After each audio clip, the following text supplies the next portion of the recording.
Bonjour, ici Patrick Pierrat. Voici l'essentiel des nouvelles en ce mardi 26 septembre. Le Québec était hier l'hôte de la 44e conférence des gouverneurs de la Nouvelle-Angleterre et des premiers ministres de l'Est du Canada. Selon François Legault, la transition énergétique a été l'un des principaux sujets de discussion. Le premier ministre de Terre-Neuve et Labrador, Andrew Furey, a dit qu'il était prêt à négocier le contrat d'approvisionnement en électricité à partir de la centrale de Churchill Falls, au Labrador, si le Québec lui propose une bonne affaire. Selon Furey, Hydro-Québec paie l'électricité de Churchill Falls seulement 0,2 cents du kilowattheure, puis la revend en moyenne 8,2 cents, soit 40 fois plus cher. La prochaine campagne de vaccination contre la COVID-19 commencera le 10 octobre. Le ministre de la Santé, Christian Dubé, a précisé que les personnes vulnérables seront les premières à avoir accès au nouveau vaccin. Le Québec a déjà reçu des doses du nouveau vaccin de Moderna, approuvé il y a 2 semaines par Santé Canada, mais selon Christian Dubé, la santé publique recommande d'attendre le meilleur moment pour vacciner la population, dans l'objectif que les vaccins soient efficaces pendant tout l'hiver, qui est la période où il y a le plus d'infections. Québec solidaire propose un plan pour régler la pénurie d'enseignants. La députée solidaire Ruba Gazal a présenté 11 mesures en ce sens. Elle propose d'assurer la gratuité de tous les projets particuliers dans les écoles publiques et de ne plus subventionner les écoles privées, d'alléger les tâches des enseignants et d'augmenter leur salaire, et de rémunérer tous les stages en éducation. Les forces spéciales ukrainiennes affirment que 34 officiers de marine russes sont morts, dont le commandant de la flotte russe de la mer Noire, et que plus de 100 autres ont été blessés vendredi lors d'une attaque sur le quartier général de la marine russe à Sébastopol, en Crimée. Selon le New York Times, ce bilan n'a pas encore pu être vérifié, mais des images satellites prises après l'attaque montrent que le bâtiment où étaient réunis les officiers russes a été lourdement endommagé. Le gouvernement fédéral a rencontré les représentants de 7 grandes multinationales de transformation des aliments, dont Nestlé, McCain et Kraft Heinz.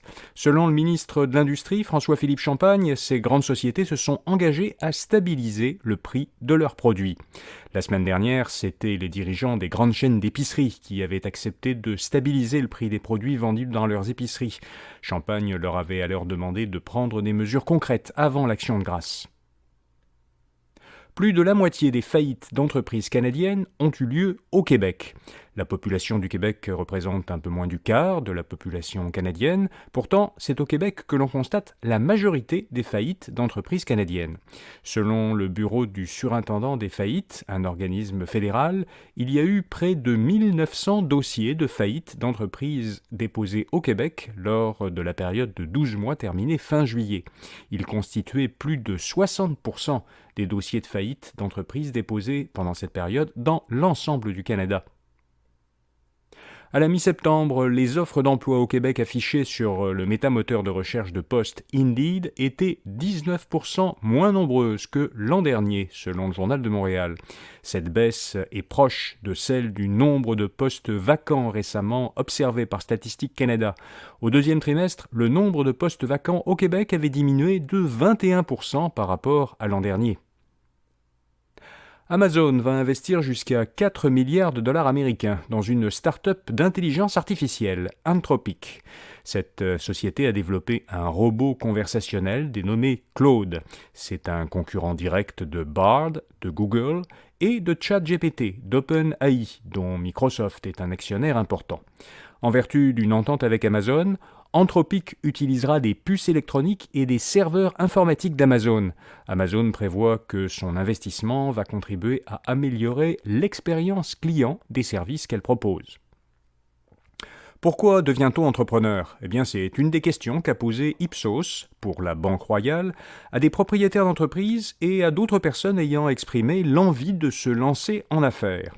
La réponse, de loin la plus fréquente, est « J'envisage de tirer des revenus d'une passion ou d'un passe-temps ». 94% ont donné cette motivation au Québec. La deuxième raison, citée par 80% des répondants québécois, est un désir d'accomplissement, que le sondage proposait de formuler ainsi « J'ai atteint le plafond dans mon rôle ou mon emploi et le démarrage d'une petite entreprise était ou est la prochaine étape de mon épanouissement ». Et puis 59% disent qu'ils ont des parents entrepreneurs qui leur ont fait découvrir les avantages de l'entrepreneuriat. La proportion est nettement plus haute que dans le reste du Canada, ce qui laisse penser que davantage d'entrepreneurs au Québec sont des enfants d'entrepreneurs. Puis êtes-vous prêt à payer cher, vraiment cher, pour ne pas rester célibataire?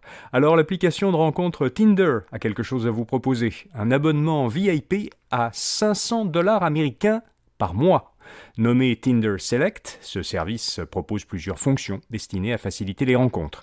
Par exemple, il donne aux abonnés une meilleure visibilité dans l'application et il leur permet d'envoyer des messages à des utilisateurs avec lesquels ils n'ont pas été appariés par l'application. Tinder dit que cet abonnement Select sera proposé à moins de 1% de ses abonnés les plus actifs. Et ceux qui paieront cet abonnement haut de gamme pourront afficher un badge attestant de leur statut Select. Voilà, vous savez l'essentiel. Bonne journée et à demain matin.